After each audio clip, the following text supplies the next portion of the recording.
hagize iminsi hasanzazwa ibihuha cyane cyane biciye ku matelefone ku mbuga ngurukana bumenyi ngo hariho abantu bariko bariba ibihimba by'abantu bagatwara ibihimba byirondoka ku bashinga ntahe canke ngo bagatwara amabere ku bapfasoni. Ni gihuha rero cyasanzajwe hanyuma kiratera ubwoba abantu nuki kibateye ubwoba. Twari hano kugira ngo tubishuze yuko ico kintu atari cyo ari kinyoma cambaye ubusa.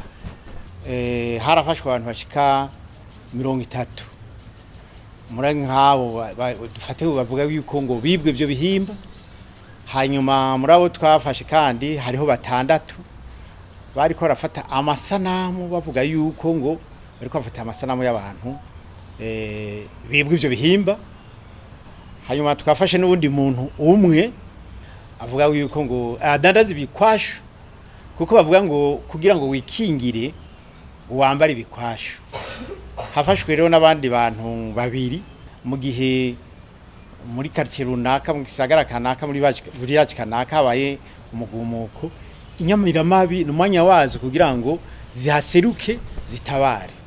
Hari abantu rero baje kwitambika imbere y'inyamiramabi ngo ntimufate umuntu ntimufaturiya nuriya. Abo nyene kubera babujije igikorwa cy'inyamiramabi nabo nyene bafashwe. Abagirizwa nabo nyene hari abantu 9 bagirizwa ngo bagize uruhara ngo mu kunyuruza ivyo bihimba by'abo bantu. Nababwiye yuko ivyo amatohoza y'inyamiramabi yashitse ko twasanze ari ibintu bidafise ishingiro.